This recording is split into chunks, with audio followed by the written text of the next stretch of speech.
يا شباب، الانسان لما بيكبر بيبقى محتاج اللي يطبطب عليه. انا ما بتكلمش عن نفسي عشان ما تفهموش الكلام غلط، انا بتكلم في العموم. والله العظيم ما بتكلم عن نفسي، انا كل كلامي في العموم مش عن نفسي. الانسان لما بيكبر بيبقى محتاج اللي يطبطب عليه، محتاج اللي يقول له كلمه طيبه. وانا ما كبرتش الحمد لله. فزي ما انت ما كنت طفل محتاج حضن ابوك ومحتاج انه يطبطب عليك ويشعرك بالامان، هو برضه بيبقى محتاج كده. لما بيعدي ال70 بيرجع طفل، بيبقى محتاج حضنك، محتاج تطبطب عليه. زي ما كنت بتفرح وهو جايب لك شوكولاتايه وداخل عليك، هو هيفرح لما تجيب له باكو بسكوت وداخل تدخل عليه. زي ما كان بيطمن عليك كل شويه وانت فين اتاخرت ليه، هو هيفرح لما انت تطمن عليه. ما ابهاتكم تكبر ما ترموهمش، ما تطنشوهمش وتنزلوهم من على ودانكم. لما كنت بتاعي كان بيشيلك على كتفه ويجري بيك ويلف بيك المستشفيات لغايه ما تخف ويقعد سهران جنبك طول الليل. دلوقتي اما الواحد بيعيا عياله بيكسلوا يبدلوا عليه، هي مش فاضيه عشان جوزها مش راضي، وهو مش فاضي عشان مراته ضرباه بالشبشب، ويقعد لوحده لغايه ما يموت، او الست تقعد لوحدها لغايه ما تموت. وانت صغير ما كانش ممكن يوديك دار رعايه عشان تعيش فيها عشان زهق منك، لا، كان بيجيب لك احسن حاجه في الدنيا.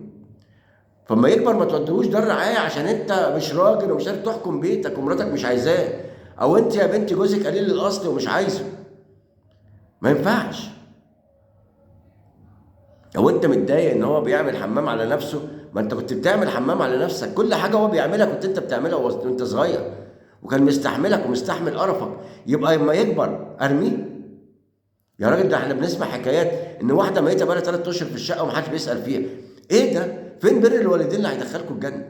ما انت لو انت مش بر باهلك في السن اللي هم محتاجينك فيه، طول ما هو ماشي على رجليه ومش محتاج لك، هو بيروح ويجي وبيجيب حاجته، لكن لما يقعد ما يقدرش يمشي بيبقى محتاج لك.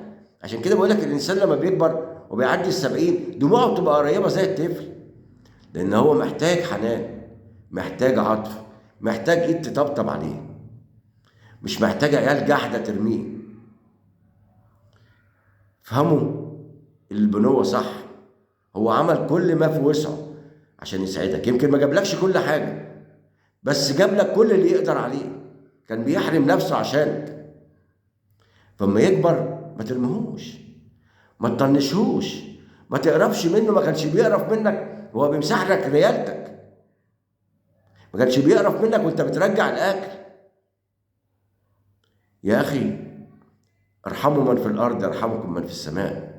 ما تبقيش عيال جحده باللي ربوكوا، وخصوصا لما يكونوا اللي ربوكوا دول ربوكوا احسن تربيه وخلوكوا تفتحوا بيوت وتبقوا رجاله، او خلاكي تفتحي بيت وتبقي ست بيت.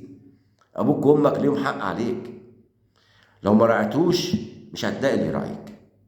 يا رب تفهموا تسمعوا كلام الكبير ويتوب علينا ربنا.